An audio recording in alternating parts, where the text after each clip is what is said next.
Lideramos el camino de la opinión pública y buscamos que la cultura del debate alcance consensos y soluciones a los problemas de nuestro país.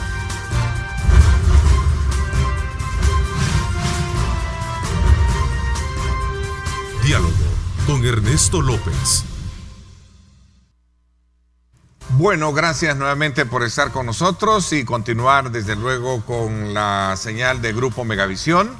Estamos desde muy temprano llevándoles a ustedes los diferentes enfoques que ha tenido precisamente la actividad noticiosa en las últimas horas.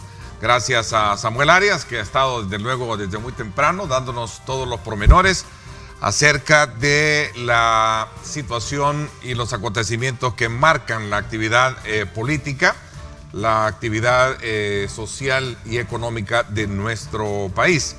Desde luego vamos a continuación, antes de presentarles a nuestro invitado de hoy y por supuesto también nuestro tema que tiene que ver precisamente con este nuevo evento empresarial denominado ENADE 2019, que estará precisamente enfocando el tema de la infraestructura y el tema de la inversión, y nos va a acompañar Luis Cardenal, presidente de la ANEP.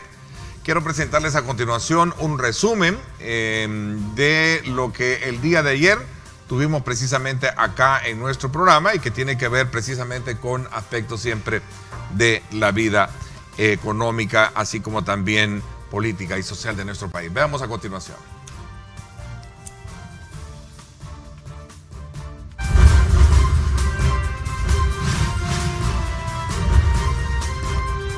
Diálogo con Ernesto López.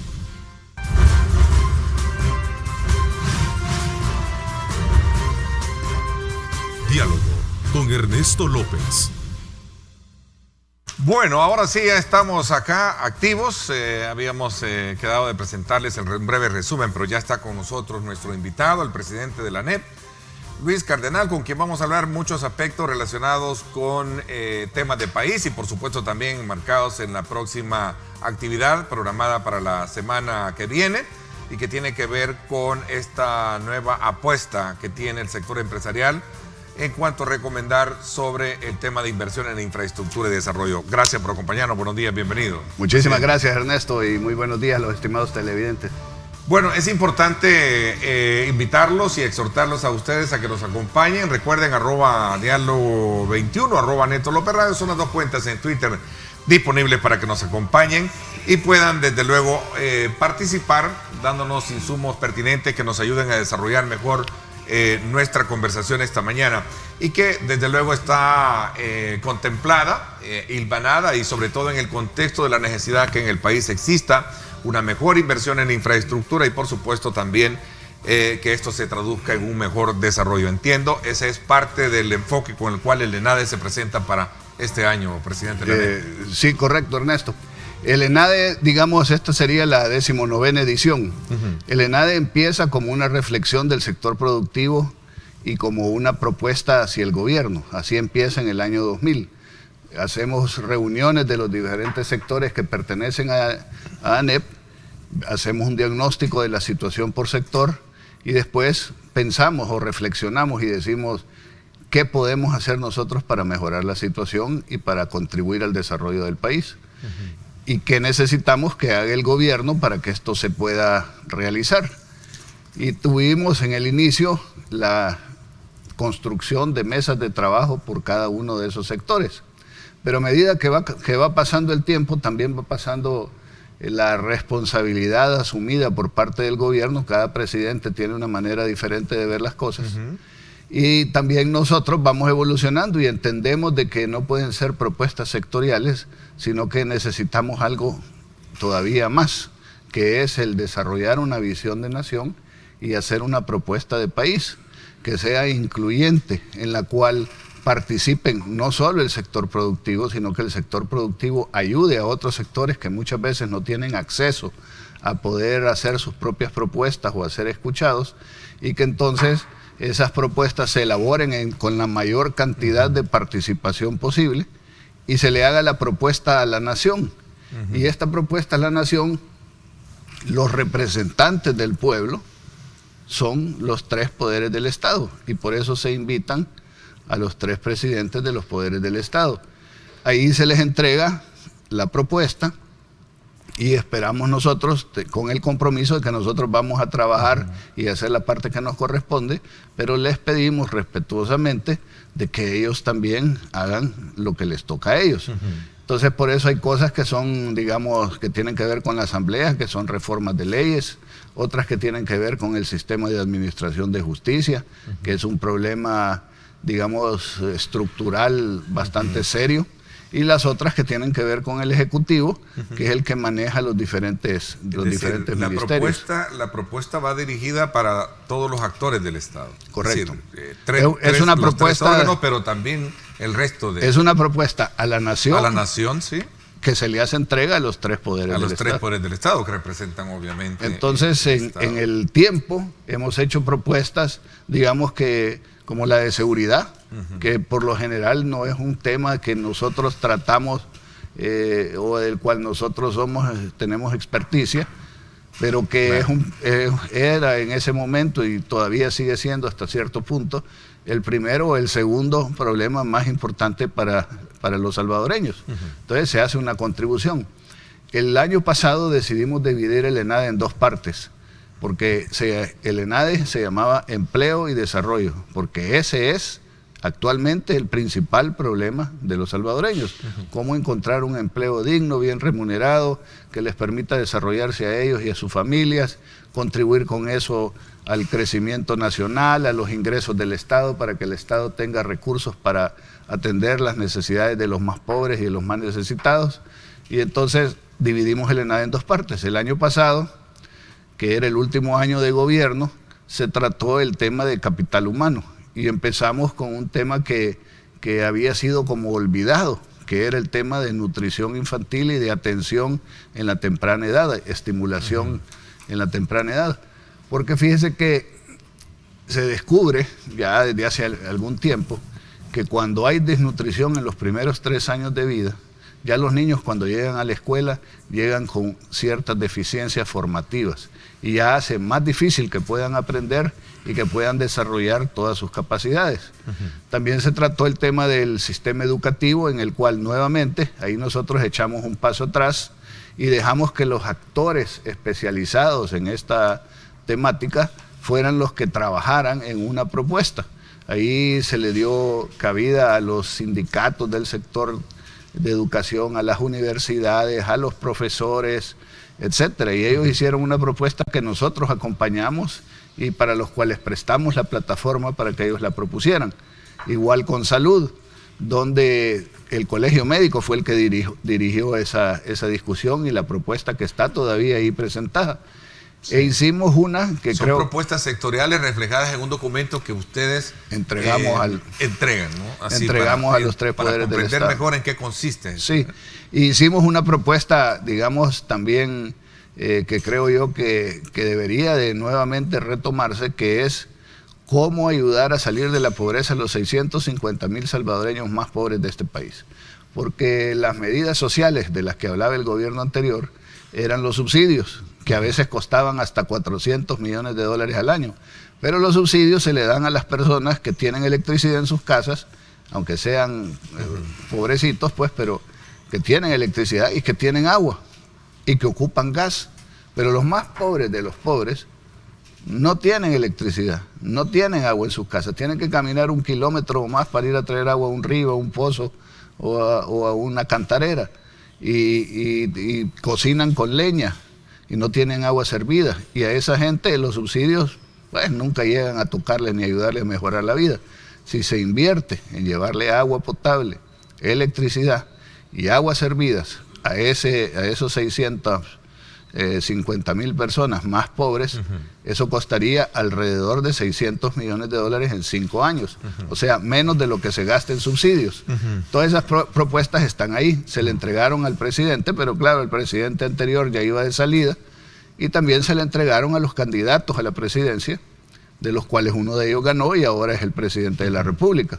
Entonces queremos volver a revivir. Entonces este año, y perdón que me tome a largo explicarlo, pero ya con esto lo dejamos bastante definido. Claro, sí. Este año hablamos de infraestructura estratégica e innovación. Infraestructura estratégica, ¿por qué? Porque hay cosas en las cuales hay que invertir y se consigue que esta inversión se repague a sí misma en el tiempo, ya sea por ahorros de tiempo, de combustible, de mejoras al medio ambiente, o porque producen ingresos o producen desarrollo alrededor de su construcción. Aquí hablamos de apuestas estratégicas a los puertos, a los aeropuertos, a ciertas carreteras por donde ingresan la mayor parte de las importaciones y donde salen las exportaciones. Estamos hablando de mejorar los sistemas de comunicación, inversión en ciertas carreteras, como la de Los Chorros, que constantemente tiene problemas y por ahí pasa el 70% de las exportaciones y de las importaciones. Entonces hacemos esa propuesta, y por el otro lado a la innovación y a la tecnología, porque siendo un país pequeño tenemos la posibilidad de dar un salto cualitativo importante y no tener que recorrer todo el tortuoso camino que había que hacer antes para poder crecer y desarrollarnos, sino que ahora con la tecnología esto se puede hacer de una manera más rápida, y hay propuestas pues para mejorar el internet, las telecomunicaciones, etcétera. Claro, y hablamos del tema de la tecnología en materia de velocidad, del cambio del 2G que se tiene para de alguna manera entrar en esa entrar al 4G y después y el 5G, y el 5G, ¿no? que son otros niveles. A ver, ¿cuánto del ENADE, a partir de toda la edición que se tiene hasta la fecha, ha sido asimilado o es tomado, digamos, en cuenta por estos actores a los que se le presenta? Bueno, no sabría exactamente el porcentaje, pero algunas cosas se han hecho. Por ejemplo, el FOVIAL es un resultado del ENADE. Muchas reformas de leyes en la Asamblea Legislativa para que podamos votar por rostro. ¿Los asocios públicos-privados? Los asocios públicos-privados están en esta propuesta, porque los asocios públicos-privados venimos proponiéndolo desde hace rato. Se ha hecho una ley, pero la ley no funciona porque no ha traído ningún asocio público-privado. Y al hacer el análisis, puede ser por al menos dos razones. Uno, porque el país no era atractivo, no daba la seguridad jurídica y la estabilidad que se requiere, y dos, porque la ley es mala o no es la adecuada, llamémoslo así. En se está proponiendo, por ejemplo, que se quite una de las trabas que tiene la ley, que los mismos inversionistas nos han dicho que no tiene sentido y que a ellos eso les produce rechazo, y es que para cualquier análisis de proyecto, el proyecto tenga que ser aprobado por la Asamblea Legislativa en 2 ocasiones. Y si vemos cuál es lo que sucede cuando vamos a una aprobación como tan sencilla como debería de ser la del Presupuesto General de la Nación o cualquier otra ley donde hay diferencias políticas, lo que sucede es que ahí uno sabe cuándo entra, pero no sabe cuándo va a salir ni cómo va a salir. Entonces los inversionistas rechazan esa inseguridad, digamos, que les da el hecho de que pase por la Asamblea un proyecto 2 veces. Entonces algunas de las propuestas para modificar esta ley están siendo presentadas en este ENADE. Ahora, yo creo que este es un punto elemental también que tomar en cuenta en esta conversación que tenemos sobre este nuevo evento programado para la próxima semana. ¿Existen las condiciones favorables del diálogo con el nuevo gobierno para poder entrar en consonancia? Porque la mayor parte de ellas tienen que ver precisamente con el estímulo de la inversión que tiene que generar el gobierno, ¿no? Es indispensable, y eso creo que lo aprendimos en los últimos 10 años con el gobierno del FMLN, donde éramos considerados como, si no enemigos, por lo menos adversarios, no amigos. Y eso lo que produjo fue, digamos, una tensión innecesaria que por supuesto ahuyentó la inversión e impidió el desarrollo del país. Con este gobierno ha cambiado, porque este gobierno primero cambió el discurso, cambió su actitud. Hemos tenido reuniones tanto con el presidente como con su gabinete de gobierno, y hemos hablado de manera constructiva. No voy a decir que no han habido diferencias, no voy a decir que estamos de acuerdo en todo, no voy a decir tampoco que todo lo que les proponemos ellos estén de acuerdo, pero por lo menos ha habido un diálogo en el cual hemos visto que producto de ese diálogo y de esas discusiones algo empieza a cambiar. Se ha empezado a reducir la tramitología, la burocracia, los permisos que antes eran un calvario para la inversión. Aquí pues primero, para poder pedir un permiso de construcción de cualquier nuevo negocio había que ir a sacar un permiso de factibilidad de agua antes de sacar cualquier otro. Y ese permiso podía tomar hasta 2, 3 años. Y después de eso iban a los siguientes permisos de medio ambiente, donde el mismo gobierno admite que estaban entrampados cerca de $2.000 millones en inversiones. Entonces aquí ningún inversionista va a tener la capacidad de aguantar 2, 3, 4 años a que le den un permiso para empezar a construir o para empezar a trabajar en iniciar un negocio. Entonces, ese es claramente un problema. Después viene la ineficiencia en algunas áreas. Si tenemos un precio de energía eléctrica demasiado alto, si para exportar o importar tenemos problemas en las aduanas, esas filas que se veían de hasta 30 kilómetros de furgones en las aduanas, que hacían prácticamente que imposible de que aquí hubiera fluidez entre las importaciones y las exportaciones, donde habían pérdidas de productos perecederos que se arruinaban esperando pasar por las aduanas. El hecho de ocupar las aduanas como un instrumento político de ataque a los empresarios para cuando se les quería presionar para algo. Todo ese tipo de cosas que parecen poco importantes afectan mucho el clima de negocios y las inversiones. El mes pasado, a inicios, creo que ahí por el 10 de octubre, hubo una reunión bien importante en Casa Presidencial. La fotografía nos dejó una muy buena, digamos, imagen de las relaciones que pueden haber. Recuerdo que Carolina Recinos, la jefa de gabinete, decía nuestro compromiso es el respeto al Estado de Derecho, que es una de las, digamos, piezas fundamentales para poder entendernos mejor, ¿no? Sí, y los mensajes han sido, creo yo, han sido buenos. Ahora hay algunas áreas en las que todavía tenemos deficiencias.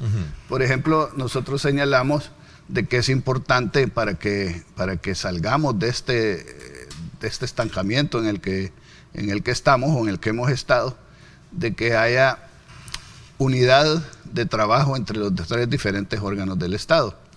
Vamos a ocupar el ejemplo de la seguridad. Puede hacer que la policía funcione bien, haga su investigación y capture. Si la fiscalía no hace su trabajo, eso se cae. Pero puede ser que la policía y la fiscalía lo hagan bien, pero si van donde los jueces y los jueces dejan ir a todos los responsables de los crímenes o suceden sentencias como la última que vimos de una cámara con el tocamiento de una menor, eso también genera un problema en la sociedad. Entonces aquí lo que tenemos que hacer es trabajar coordinada y armónicamente lo más que se puede entre los 3 poderes del Estado. Y hemos visto que en los últimos tiempos las noticias han estado concentradas en los dimes y diretes que hay entre el Ejecutivo y la Asamblea Legislativa.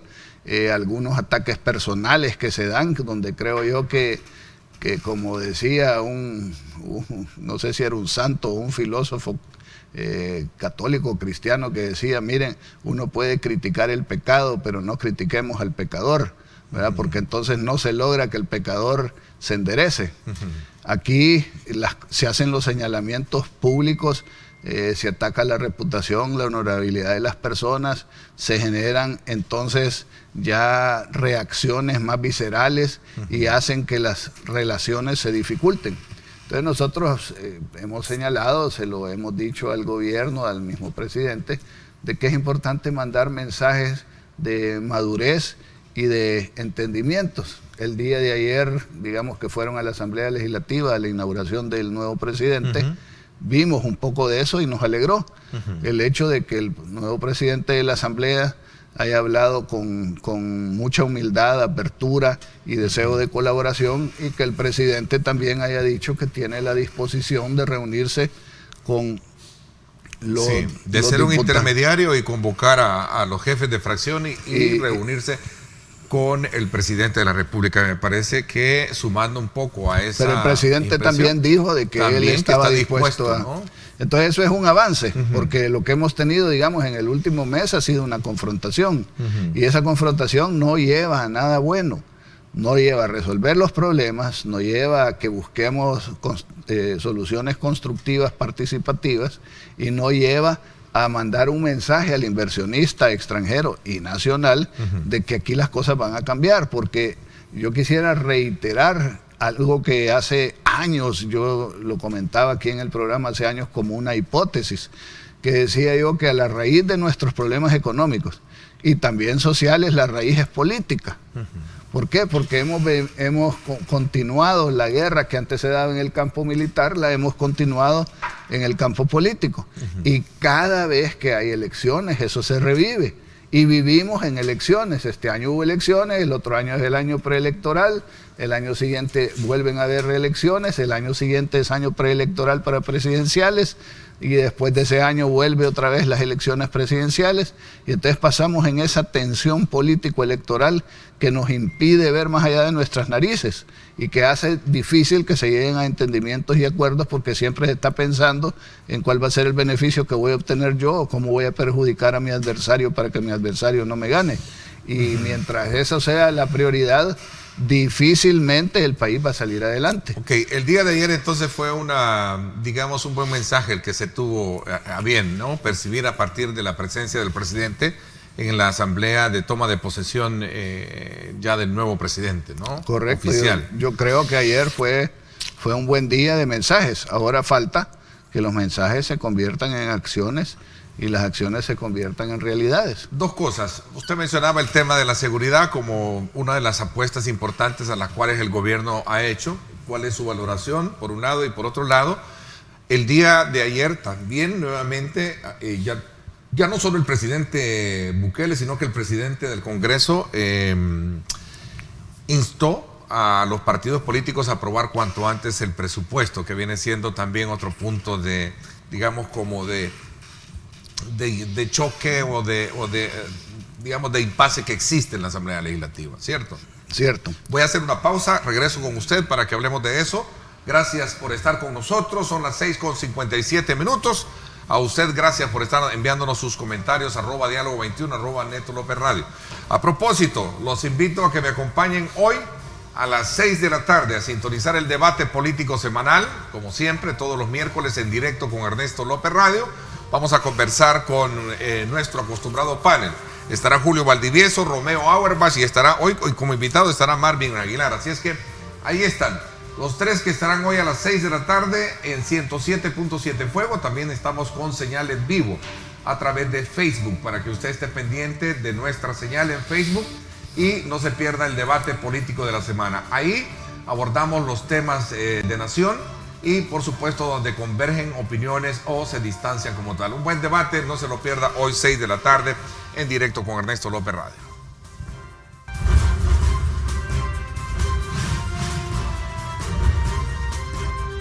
Diálogo con Ernesto López. Bueno, gracias nuevamente por estar con nosotros. Agradecemos de ustedes la fiel sintonía a nuestro programa. Continuamos conversando con el presidente de ANET, Luis Cardenal, sobre aspectos que tienen que ver con la actividad económica, la actividad política y social de nuestro país, enmarcado en el evento ENADE, programado para la próxima semana, y donde el tema central es inversión en infraestructura. A ver, este tema de... innovación, perdón, gracias. Creo que es importante. Es innovación, infraestructura y desarrollo, ¿así es? Así es, infraestructura sostenible e innovación para el desarrollo. La discusión, el presidente dice, bueno, necesito seguir apostando, mejorando el tema de la seguridad, pero necesitamos que también se apruebe cuanto antes el tema del presupuesto. Ahí nos habíamos quedado. Bueno, ese es un concepto correcto. O sea, necesitamos mejorar la seguridad, yo creo que nadie lo discute. Mejorar el presupuesto requiere de que haya un diálogo, una discusión técnica y menos política, más técnica y menos política. ¿Por qué digo esto? Bueno, porque seguridad ha tenido un presupuesto importante de arriba de 600 millones de dólares, que no es cualquier cosa, en los últimos años. Y uno se pregunta en qué se ha gastado ese dinero. Entonces, si ese dinero ha sido bien utilizado, se demuestra que ha sido bien utilizado y está contabilizado, y que las estrategias que se están proponiendo van a ser estrategias que van orientadas a dar mejores resultados, entonces se justifica pedir más dinero. Pero hay que explicar cómo se va a ocupar el dinero en la medida de lo posible, porque digamos las estrategias y las tácticas de cómo se va a aplicar en el campo puede hacer que no se puedan revelar. Pero creo que a los diputados encargados de aprobar estos presupuestos debería de convencérseles a satisfacción de que este dinero es indispensable para obtener los resultados que se tienen. Pero le voy a dar un ejemplo de cosas que nosotros, al menos cuando hicimos los análisis, veíamos que no estaban acorde a las realidades. Se hacían unas grandes redadas, se capturaban, creo que en el año que nosotros lo analizamos, se capturaron arriba de 50,000 personas. Se hizo un cálculo de cuánto costaba el hacer el operativo, la investigación, la captura, el encarcelamiento, la llevada a los tribunales y posteriormente seguimiento al resultado de lo que dijeran los tribunales. Y costaba entre 800 y 1,100 dólares cada captura. Si se capturaron 50,000 personas, y en ese momento se habían capturado 56,000, haciendo un averaje de 1,000 dólares por captura, significa que se gastaron cerca de 50 millones de dólares en esos operativos. Y cuando uno pregunta, bueno, ¿cuál fue el resultado de eso? ¿Cuántos de esos 50,000 fueron a parar a la cárcel? Resulta que no era ni el 2%. O sea, ahí se gastaban 50 millones de dólares solo para darle una imagen o una sensación falsa a los ciudadanos de que había más seguridad. Entonces, debe de cambiarse ese tipo de cosas y decir, bueno, si tenemos pocos recursos y tenemos que ser más eficientes y más creativos con el uso de estos recursos. Ok, ¿es entendible entonces la postura que asumen los partidos que se oponen a aprobar cuanto antes los fondos y el presupuesto? Creo que es entendible que no se aprueben sin discusión y sin la debida explicación.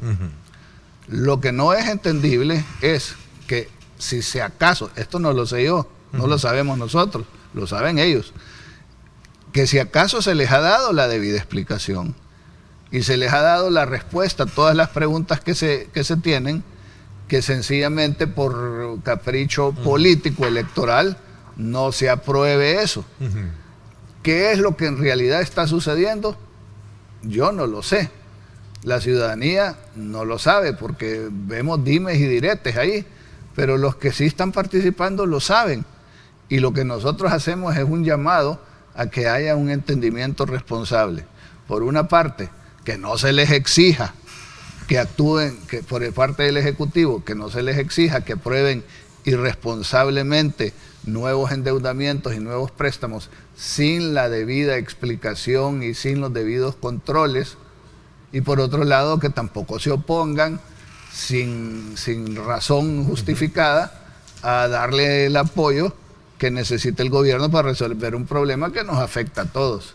O sea, ahí es donde debe estar el balance. Es decir, no una aprobación rápida, pero sí a tiempo para poder tener, porque gran parte de ese dinero se necesita para estimular también el tema de la inversión y hacer una apuesta importante al crecimiento de la economía, donde hay, entiendo, consonancia entre lo que ustedes buscan. La rapidez va a depender del trabajo que se ponga en llegar a los entendimientos. O sea, el trabajo que tiene que hacer el gobierno es explicar bien, analizar bien, vender, entre comillas, el proyecto para que los diputados se sumen a él.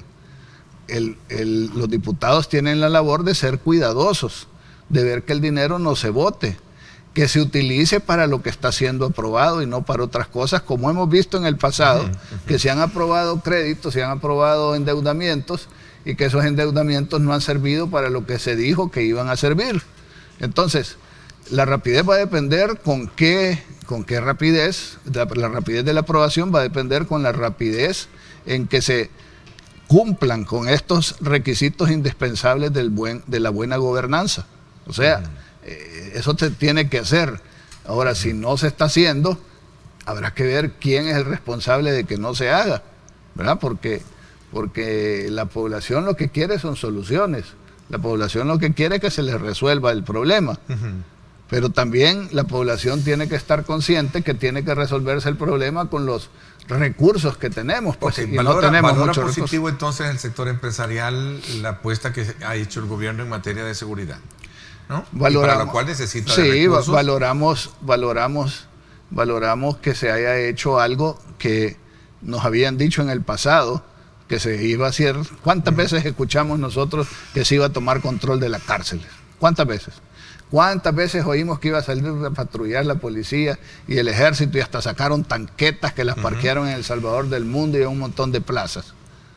¿Cuántas veces escuchamos nosotros de que se iba a perseguir a los jefes de las pandillas y que se iba a retomar el control territorial?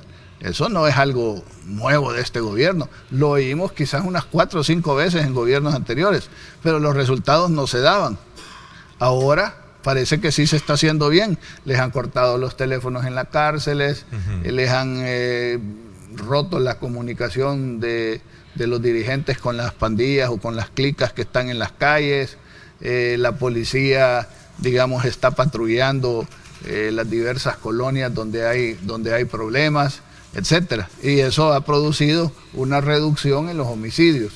Lo que sí hay que ser claros es que el crimen, la violencia, la delincuencia, el homicidio es su máxima expresión, pero hay otros crímenes como son las extorsiones, que son los crímenes que les dan dinero, que son los crímenes rentables, de los cuales al menos nosotros la información que tenemos es que eso no se ha reducido y que la gente sigue padeciendo de ese problema y que además se ha ido acostumbrando a eso y que ya ahora el pago de la renta es como un costo de hacer negocio. Y el pago del peaje para poder ir a vender a una colonia o a un territorio también es parte de una costumbre en la cual está incrementando el costo de hacer negocios en el país. ¿Por qué me detuve en ese tema? Porque el gobierno insiste en que estos créditos sirven precisamente para garantizar y darle sustento a estos planes de control territorial, ¿no? Bueno, por eso, si dicen que sirve para eso, que demuestre a través de responder a las inquietudes y a las preguntas que hacen los diputados, que demuestre que así es. Y los diputados, si les demuestran a satisfacción que esto es para beneficio del pueblo salvadoreño, pues que lo prueben. Lo que digo yo es que aquí tampoco podemos señalar a un sector y no señalar al otro, ¿verdad? Porque los razonamientos que dan cada sector para presionar al otro tienen razón. O sea, el que diga el Ejecutivo que necesita recursos puede ser que sea cierto, yo no lo dudo. Ahora, no todo es recursos, ¿verdad? Pero puede ser que necesite más recursos. Pero también es cierto que los diputados, a quien tanto criticamos, tienen la obligación de velar que los endeudamientos, especialmente nuevos endeudamientos, cuando el país está hasta la coronilla o la nariz de deudas, que esos nuevos endeudamientos sirvan para resolver un problema y no solo sirvan para cubrir gastos corrientes, porque cuando nosotros nos endeudamos para cubrir un gasto corriente, pues entonces tenemos después problemas para poder pagar esos créditos. Entonces ahí es donde nosotros nuevamente insistimos en que debe de haber un diálogo constructivo, que debe haber entendimientos, que debe haber respeto, que debe haber sinceridad y que los diálogos o las propuestas tienen que manejarse en el campo técnico y no en el campo político. Porque si es en el campo político siempre va a estar la gran duda. Me está pidiendo dinero para hacer obra, para ganar votos, van a decir los de este sector, o los otros van a decir, estos me están impidiendo de que yo haga mi trabajo porque no quieren que yo resuelva un problema porque eso les va a perjudicar a ellos electoralmente. Entonces, nosotros no podemos no somos jueces que tenemos todos los datos a mano nuestra para poder dar un veredicto o una sentencia de quién tiene o no tiene razón. Lo que podemos hacer es dar una recomendación de cómo se deben hacer las cosas. A 6 meses, 5 o 6 meses de trabajo del nuevo gobierno, ¿cuál es la expectativa que tiene el sector privado de cara también al cumplimiento de este ciclo económico que estamos a punto de cerrar, el presidente de enero? Bueno, lo que hemos dicho nosotros es que existe una ventana de oportunidad que no existía, digamos, con el gobierno anterior. A este gobierno y al señor presidente pareciera que se le han alineado los planetas y se le ha abierto una puerta, una ventana donde debemos de aprovecharla antes de que se cierre, porque no va a estar abierta todo el tiempo. ¿A qué me refiero con esto? Centroamérica es una región geopolíticamente estratégica. Estamos en medio de 2 subcontinentes, tenemos acceso a los 2 océanos, estamos cercanos al Canal de Panamá, tenemos un buen clima, tierras fértiles, hemos firmado tratados de libre comercio con muchos países industrializados, lo cual nos abre mercados, tenemos la cara al Pacífico, a Asia, etcétera. Es un lugar que de tiempos inmemoriales es considerado una posición geopolítica importante. Dicho lo anterior, en Centroamérica nosotros éramos el patito feo. Nosotros éramos el que solo se mencionaba con las peores evaluaciones, el que más había retrocedido en el índice de hacer negocios, en donde éramos la capital de asesinatos en el mundo, el país más violento, etcétera. No teníamos seguridad jurídica, ni certeza, no teníamos rumbo. Eso se ha mejorado. Entonces, el resto de Centroamérica, bueno, no solo se ha mejorado, sino que el resto de Centroamérica, con quien nosotros competimos directamente, ha caído lamentablemente en desgracia. Panamá tiene algunos problemas políticos, se enfocó con China. Costa Rica está gobernado por una coalición que está pegada casi con saliva, donde no se ponen de acuerdo, tienen un déficit fiscal de 5.000 millones, tienen un sector público de 350.000 trabajadores, nosotros somos 169.000 y somos bastantes. En Nicaragua ya sabemos lo que sucedió con Ortega. Guatemala, los estragos de la CICIG ahora se están conociendo, la inestabilidad política, la participación de cárteles en algunas zonas del país. Tenemos 24 partidos, acaba de haber una elección, dentro de los 24 candidatos, 4 están presos o son buscados por la justicia, tiene ese problema. Y Honduras, que era como el gallito del corral, de repente también se emproblema cuando el presidente Hernández busca la reelección y posteriormente se genera efervescencia social, tumultos en las calles, etcétera, etcétera. Y tenemos a su hermano acusado, ya condenado de narcotráfico, y el presidente Hernández cuestionado casi todos los días. Mientras todo eso sucede en Centroamérica, aquí hay un cambio de gobierno, hay un cambio de lenguaje. Se le dice al socialismo del siglo XXI que ya ellos no son el faro al que nosotros vamos a seguir. Se voltea a ver hacia el norte, a nuestro principal socio comercial, donde hay 3 millones o 2,5 millones de salvadoreños viviendo. Se dice que la empresa privada no es el enemigo, no es el adversario, que se va a buscar solución a los problemas.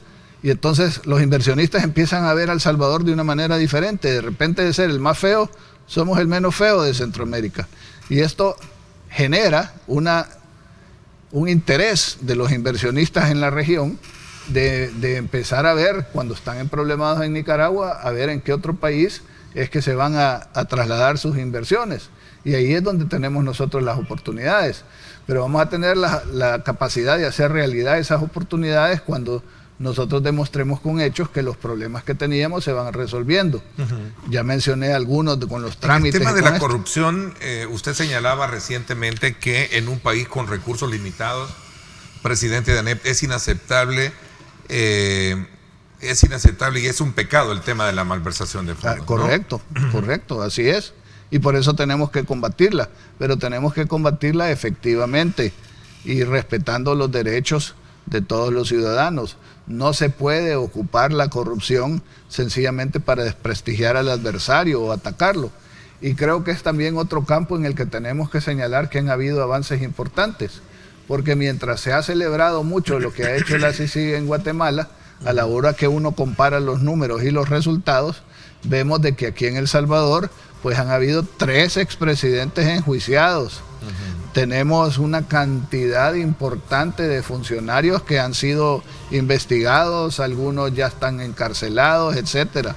Han habido operaciones contra estructuras criminales donde se han capturado y se han recuperado recursos importantes. O sea, hay que ser sinceros, honestos y decir que aquí han habido avances, que todavía falta, que no nos debemos de dar por satisfechos. Sí, pero han habido avances que no han habido en otros países de la región. A propósito de ese tema, el presidente dijo que las Naciones Unidas ya había entregado una propuesta de CICIES y que de alguna manera esta se puede sumar también a la que se está trabajando o ya se está trabajando, implementando con la OEA. Ernesto, este es un buen ejemplo de a qué es lo que nos referimos que tenemos que mejorar. Se dicen cosas, pero no se explican. Entonces, hasta donde nosotros sabemos, yo no me reuní con la delegación que vino de Naciones Unidas. Y hasta donde yo sé, Naciones Unidas no tenía ninguna propuesta, ni tenía ningún compromiso real, firmado, de venir a El Salvador. Y la última información que tenemos nosotros es que las Naciones Unidas se alejó del proyecto y se lo dejó a la OEA. Entonces, cuando escucho declaraciones como esas o noticias como esas, entonces yo me pregunto qué es lo que está pasando.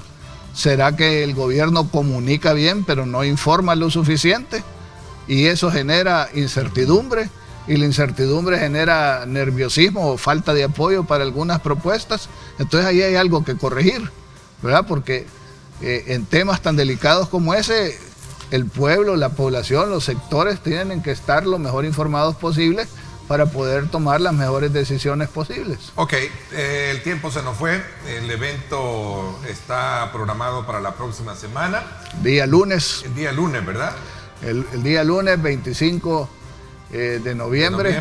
1:30 p.m. 1:30 p.m, Hotel Sheraton Presidente. Las tarjetas estarán a la venta tanto en ANEP como el día del evento. Tenemos 2 oradores de primer nivel mundial. Uno es el ex ministro de Obras Públicas de Chile, que tuvo que ver con el crecimiento y la mayor inversión en infraestructura estratégica en ese país. Y el otro es el alcalde de Medellín, que era una ciudad agobiada por el crimen y los problemas, y ahora se ha convertido en una de las 3 mejores ciudades para vivir en el mundo, donde se está haciendo de Medellín una ciudad inteligente, que es un concepto que no tuvimos oportunidad de hablar ahora, pero que creo que es importante porque puede mejorar la calidad de vida de los ciudadanos en los municipios, y que van a dar sus experiencias, van a compartirlas, y van a haber diversos paneles, y va a haber la posibilidad de recibir la propuesta completa que se está haciendo. Vamos a estar atentos a ello. También ya confirmaron la asistencia a los 3 presidentes de los 3 poderes. Los 3 presidentes de los 3 órganos de Estado van a estar ahí. Sí, correcto. Gracias por habernos acompañado, Luis. No, muchísimas gracias, Ernesto, y muy buen día para los estimados televidentes. Vamos a una pausa. Cuando regresemos, Romeo Rodríguez, ministro de Obras Públicas y Transporte, nos va a hablar de temas importantes de país: suspensión de subsidio a unidades del transporte colectivo por incumplimiento de ley, entre otros temas importantes.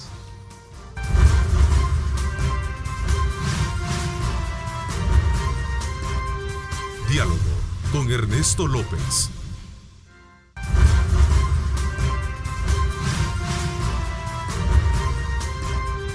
Diálogo con Ernesto López. Gracias por estar con nosotros. Antes de continuar con la segunda parte de nuestro programa, donde vamos a tener información también de primera mano con el ministro de Obras Públicas, Romeo Rodríguez, quiero recordarles a ustedes que cuando piensen en protección, Moto Action es su mejor opción, con implementos importantes, necesarios, indispensables para su seguridad. Recuerde, cuando piense en protección, Moto Action es su mejor opción.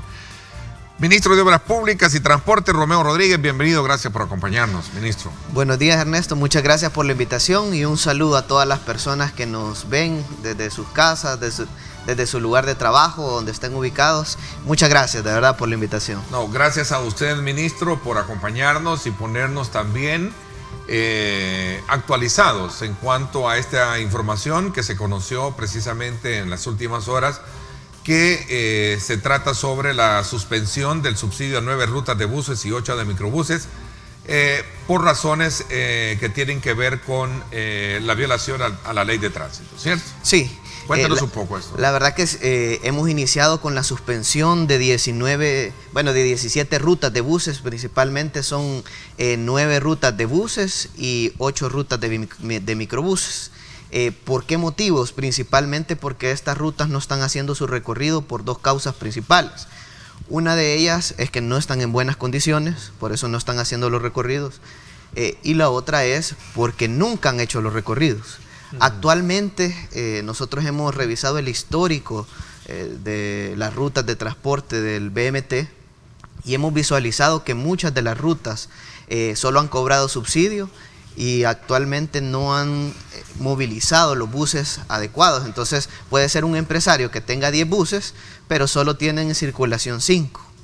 Entonces, pero él está cobrando por los 10 buses, claro. O está cobrando por los 10 microbuses y solo tiene 5 en circulación. Entonces, de acuerdo a las inspecciones que nosotros hemos realizado en las diferentes rutas de buses, hemos encontrado hallazgo de al menos 109 unidades. Estas 109 unidades hemos iniciado con el proceso del retiro del subsidio y hay algunas rutas que puedo mencionar para que la población también sepa que de verdad se está haciendo. La ruta 29A, la 41A, la 41F, la 42A, la 42C, la 42C, que es en el área metropolitana de San Salvador principalmente, y la otra parte que es en Cuscatlán, que tenemos la 144B, la 522, la 524, la 533, la 144A. Entonces son rutas que actualmente nosotros hemos iniciado con el proceso de suspensión de subsidio, porque de verdad tenemos que garantizar que la población se mueva en un transporte adecuado, en un transporte ágil. Sabemos la problemática actual en el tema del transporte, el 70% de la población se está movilizando en este medio de transporte y por años no se ha hecho nada con este tema. Por diferentes motivos, intereses particulares, intereses privados, intereses políticos, porque también hay intereses de algunos políticos y sectores fuertes de la sociedad, pero nosotros, el único interés del gobierno del presidente Nayib Bukele es el pueblo salvadoreño. Entonces, todo lo que nosotros estamos haciendo es a favor del pueblo. Sabemos la necesidad que hay en tema de transporte. Y por eso es uno de los temas que nosotros estamos abordando en primera mano. Esto no se había hecho. Pasaron 10 años del gobierno del cambio y no vimos nunca que se hizo una suspensión. Que se hizo como un arqueo, una fiscalización del verdadero cumplimiento de la labor de circulación y el pago del subsidio a la tarifa, ¿no? Así es, y te quiero comentar que el día de hoy también vamos a iniciar con la suspensión de 50 unidades más, además de estas.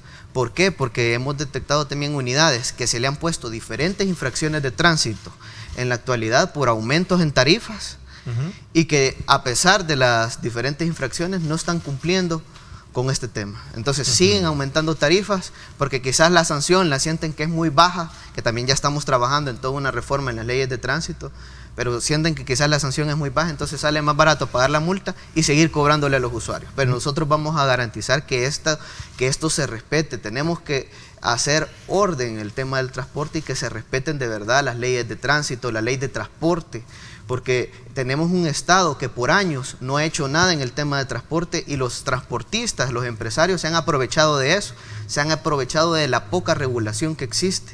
Tenemos que ordenar y eso es básicamente lo que estamos haciendo ahorita, tratando de ordenar todo el tema del transporte.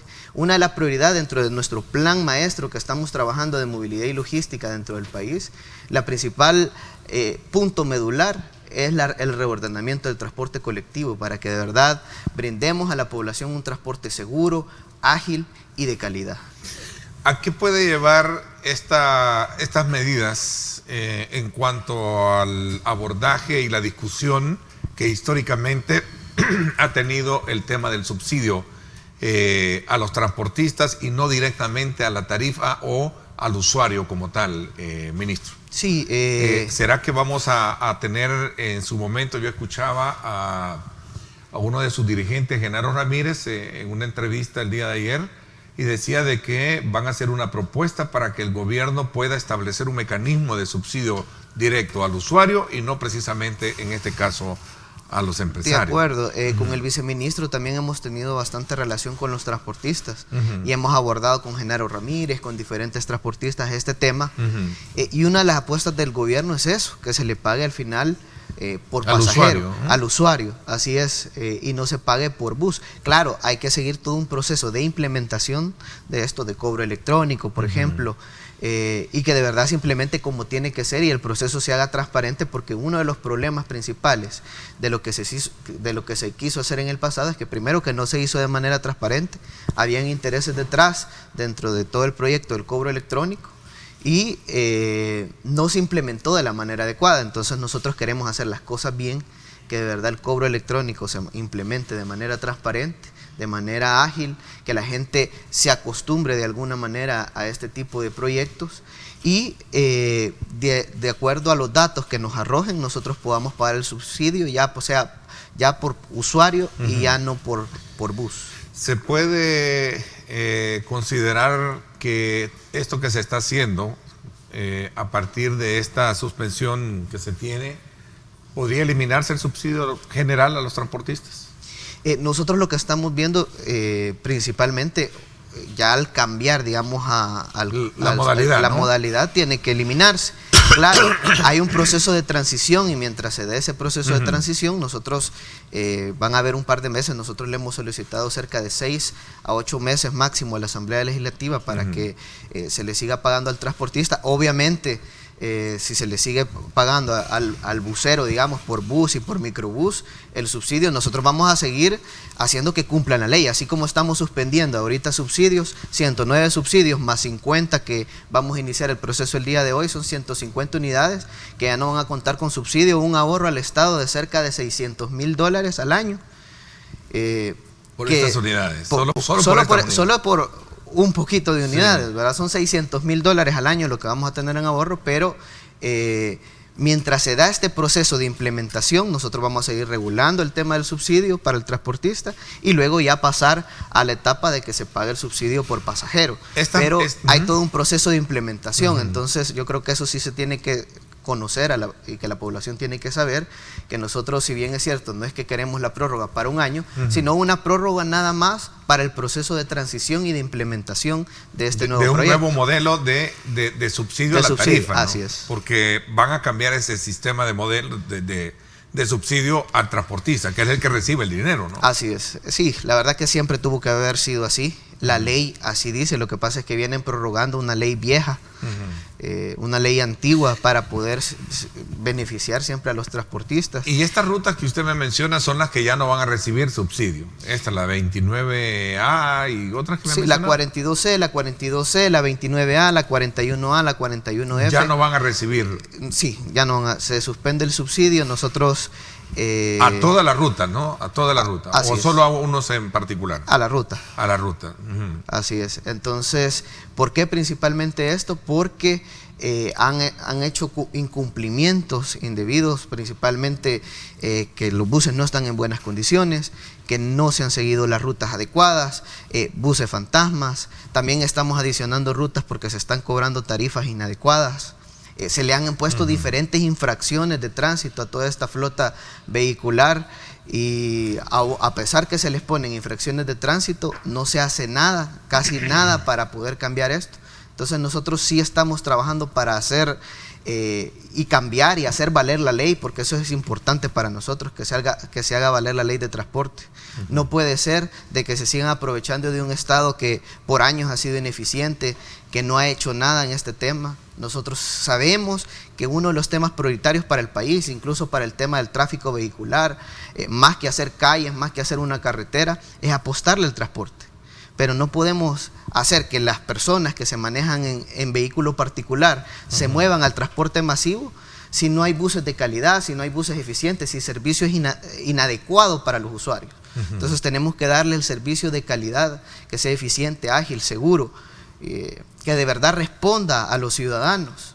Entonces nosotros decíamos, y yo lo comentaba también el día que anunciamos lo del subsidio, que al final si el usuario está bien, los transportistas van a estar bien.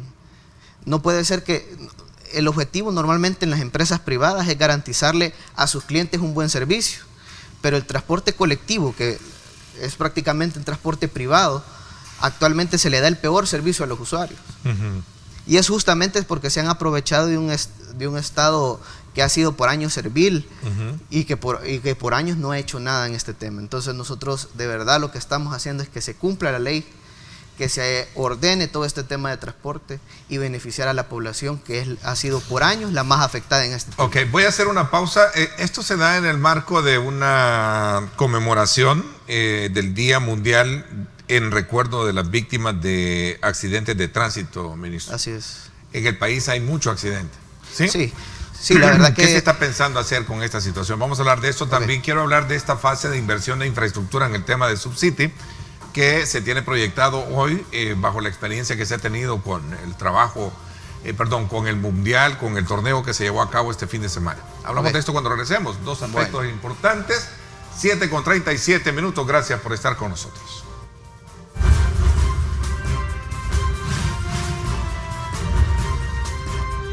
Diálogo con Ernesto López. Ok, gracias por estar con nosotros. Hablando precisamente de accidentes de tránsito, es un tema que no lo podemos pasar por alto, que no tiene que ver mucho con la responsabilidad de otros, sino la responsabilidad de uno a la hora de conducir, ministro. ¿Cómo se está de alguna manera asimilando, tratando esta situación causal de muchas víctimas? Lo decía de que esto se da en el contexto de la celebración, de la conmemoración del Día Mundial del Recuerdo de las Víctimas, ¿verdad? Donde realmente las cifras son alarmantes de accidentes que tenemos hoy en día. Sí, actualmente si comparamos los datos hasta el día de hoy contra el año pasado, hemos reducido los accidentes en un 2%. Tenemos 329 accidentes menos, lo cual para nosotros no es suficiente. Sabemos que hay mucho que hacer en el tema de transporte, en el tema de tráfico, para reducir la accidentabilidad, y uno de los temas es que la ciudad, la planeación urbana actualmente se ha dedicado a realizar las calles, carreteras, principalmente para vehículos, no para peatones. También poca señalización, sabemos que hay que mejorar la señalización, ya estamos trabajando en todo un tema estratégico para mejorar la señalización en diferentes carreteras, diferentes puntos del país.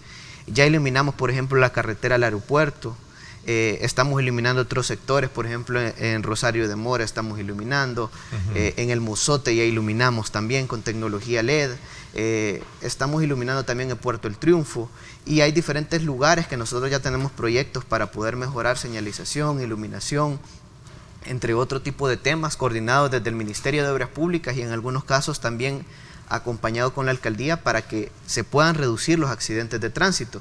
Por ejemplo, solo en tema de iluminación, según expertos, se habla de que se puede reducir la accidentabilidad en un 30%. Entonces, en la carretera al aeropuerto, por ejemplo, ya con este tema estamos mejorando, estamos implementando otro tipo de metodologías también, mejorar algunas curvas, algunos cruces que existen, colocar semáforos en algunos puntos donde deberían de haber semáforos y hay otros lados donde no deberían de haber, que tenemos que quitarlos, digamos, de la zona. Entonces sí, ya estamos trabajando en todo este tema. Sabemos que es un tema complejo, pero a problemas complejos también hay que darle soluciones complejas, integrales, que resuelvan la problemática principal. Y sabemos que el tema de los accidentes es algo que se puede reducir. Se puede, y esto pasa, obviamente, como decía, por atender bien el tema del control vehicular, ¿no? Los controles vehiculares son, aunque molesten, generan dos aspectos elementales, y eso es bien importante, porque a veces nosotros creemos que es una molestia tener un control, un retén, ¿verdad? En primer lugar, porque creemos que nos están ayudando a evitar un accidente, y segundo, dándonos seguridad por si alguien anda ahí con cosas que no debería de haber. Sí, así es, y por eso, además de los retenes, además de cosas que se hacen, queremos incorporar la tecnología. La tecnología es un amigo para el tema del tráfico, incorporar semáforos inteligentes, que las personas se puedan movilizar y que los semáforos se sincronicen de acuerdo al tráfico vehicular, de acuerdo a la vía, que también hayan cámaras, por ejemplo, que puedan detectar placas. Esta tecnología ya la estamos incorporando en la carretera al aeropuerto.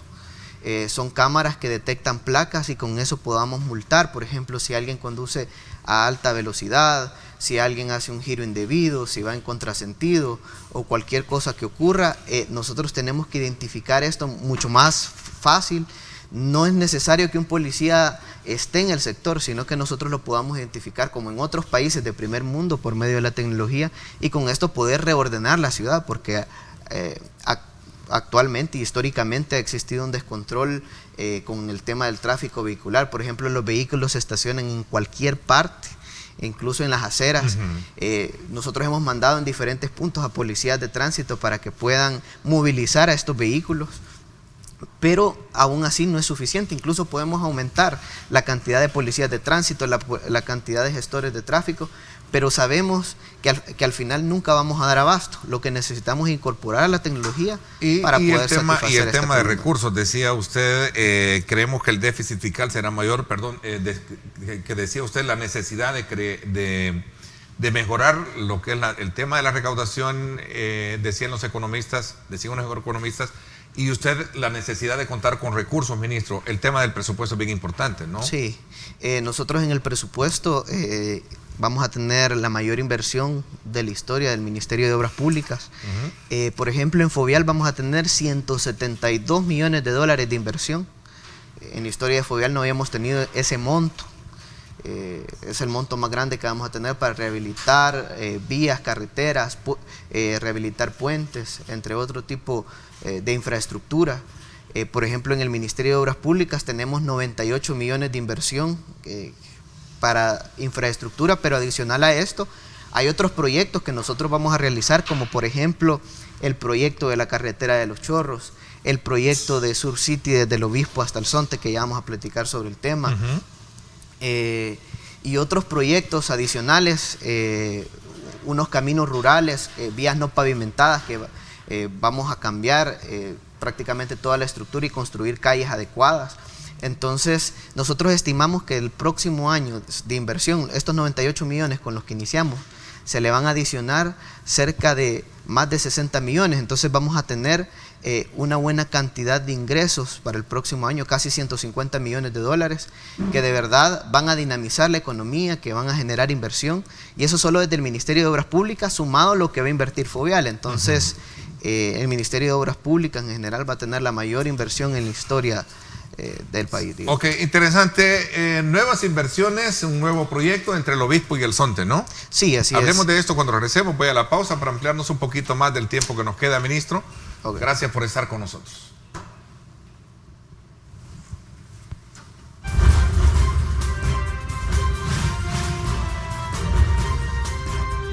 Diálogo con Ernesto López.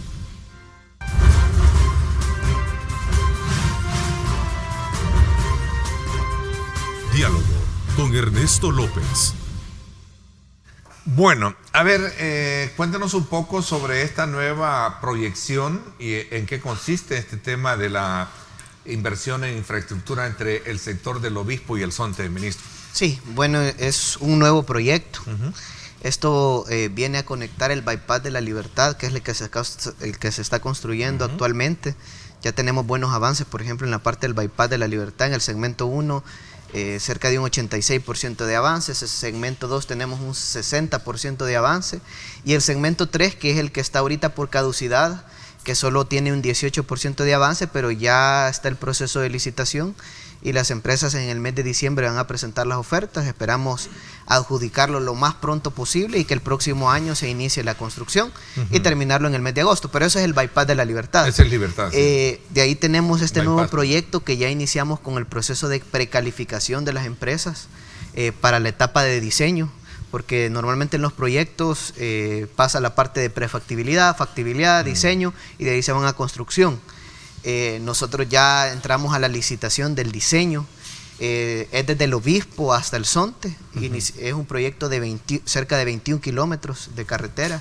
Lo que contemplamos es una ampliación a 4 carriles de la carretera, adicional también un arriate central con palmeras, arborizado, con vegetación, arriates en los costados de las carreteras, ciclovías, pasos peatonales, entre otro tipo de cosas, las aceras iluminadas, iluminación en la carretera. Es decir, es todo un proyecto integral que nosotros estamos planteando. La primera parte, como es parte de la ciudad, lo que se va a intervenir, ahí lo que pensamos hacer es un par vial y luego conectar ya con la ampliación a 4 carriles hasta llegar al Zonte. Pero todo este proyecto es innovador. La inversión en turismo siempre ha sido casi nula.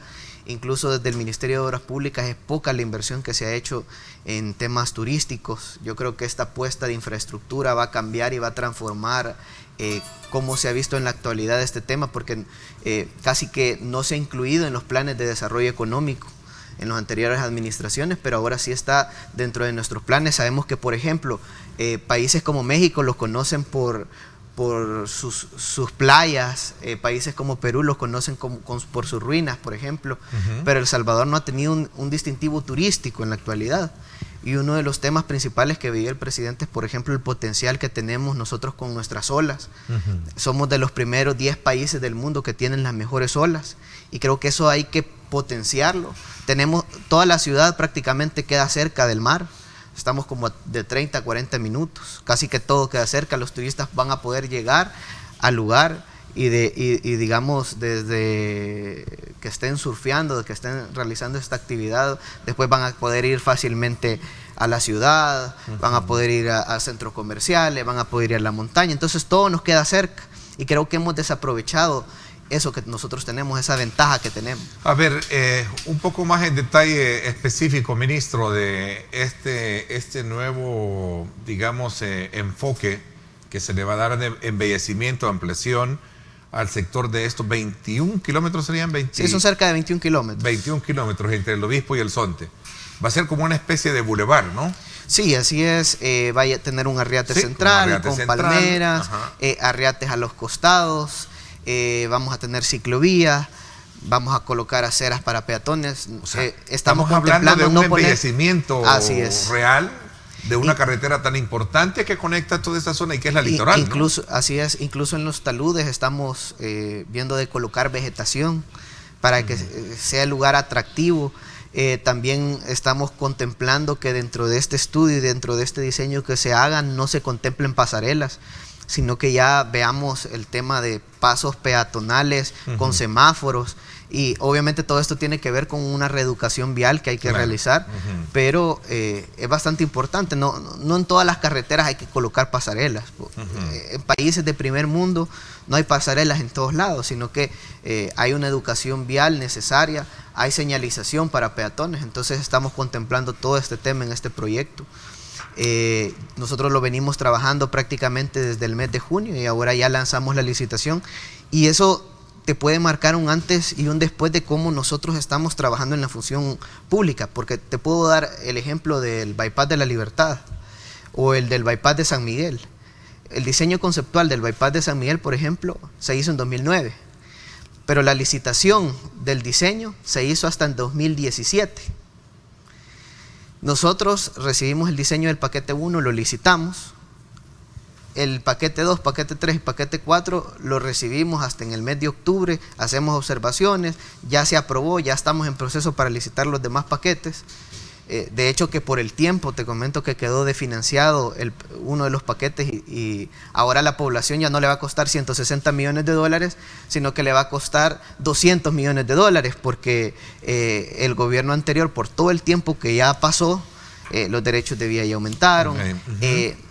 El diseño conceptual que se tenía no cumplía con normativas técnicas de construcción en intercambiadores y en otro, y no contemplaba algunas obras de paso. Entonces, pero eso es lo que te quiero decir. Al final, de 2009 hasta 2017 licitan el diseño. Igual con el Bypass de la Libertad. Claro. Si lo que hicieron con el Bypass de la Libertad fue licitarlo diseño-construcción, porque si no, ni tan siquiera el Bypass de la Libertad hubieran iniciado con la construcción. Nosotros apenas llevamos cerca de 6 meses y ya licitamos el diseño de los chorros. Ya iniciamos la licitación del diseño de este proyecto de la primera fase de Sur City.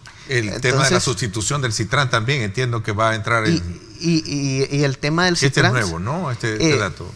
Esto es lo que nosotros vamos a analizar, son alternativas de movilidad. Podemos hablar un transvía, un monorriel, un metro, o diferentes alternativas de movilidad que solucionen la problemática de transporte del país. Entonces, lo que vamos a hacer en este estudio es obviamente definir trazos, definir rutas alimentadoras, definir pasos peatonales, porque sabemos que tenemos que adecuar la ciudad también para los peatones. Entonces, en este estudio que esperamos licitarlo ya sea a finales de este mes o a principios de diciembre, y ya tenemos todo un equipo trabajando solo en este tema. ¿Va a desaparecer el Citrans per se? ¿Y se va a entrar en una nueva modalidad? Eso todavía no lo tenemos definido. Lo que pasa es que ahorita vamos a esperar los estudios. El estudio se llama Transporte Masivo de Pasajeros en el Área Metropolitana de San Salvador. De acuerdo al estudio que nos entregue, digamos, la empresa que llegue a resultar adjudicada de esta licitación, nosotros vamos a tomar las decisiones. Ahorita va a estar en la etapa de estudio.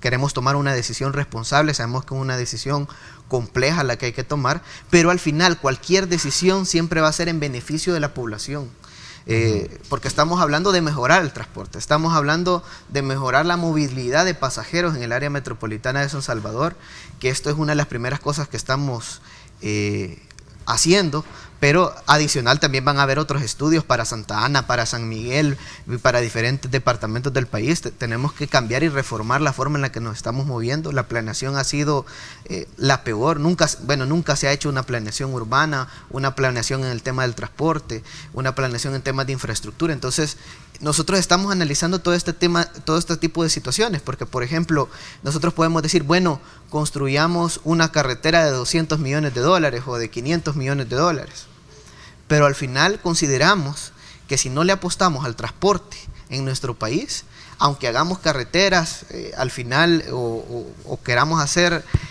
mega carreteras, mega pasos a desnivel como quisieron hacer en el pasado, no vamos a resolver el problema del transporte, no vamos a poder resolver el problema del tráfico vehicular de la ciudad. Bueno, y en el caso del Citrans sería una, digamos, alternativa muy importante por el tipo de conexión que tiene del sector populoso de Soyapango hasta lo que sería el sector comercial de El Salvador del Mundo, ¿no? Sí, nosotros estamos analizando también rutas desde Soyapango hasta llegar hasta Santa Tecla, por ejemplo.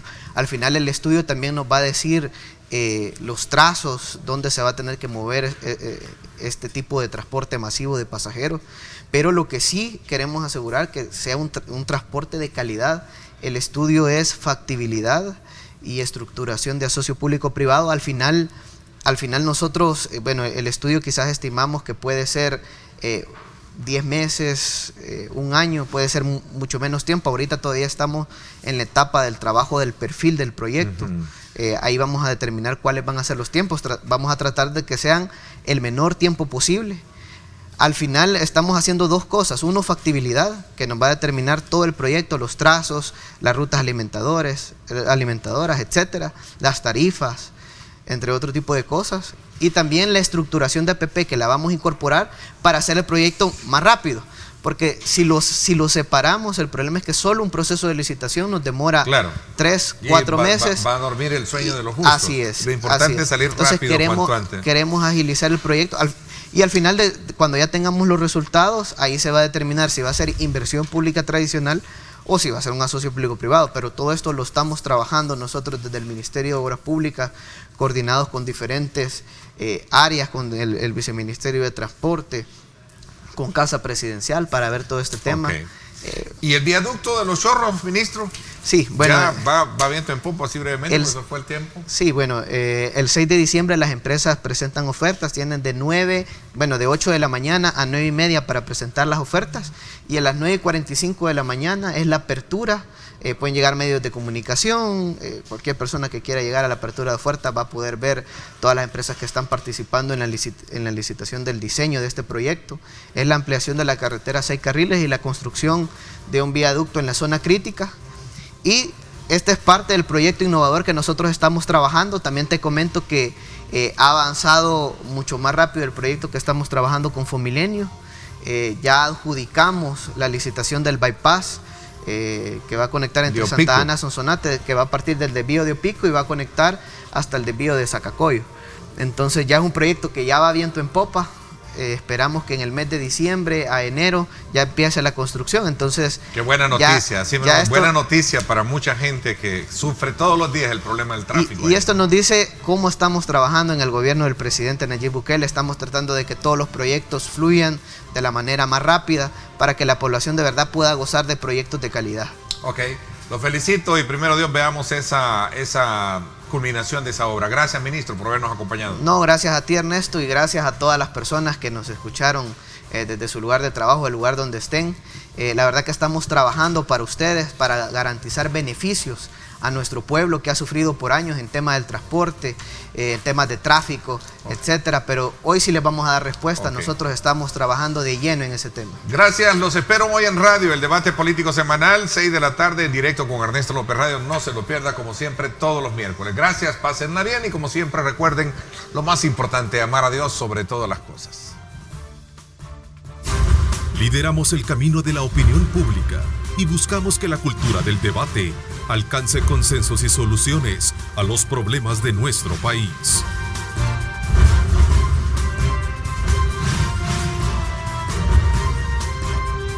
Diálogo con Ernesto López.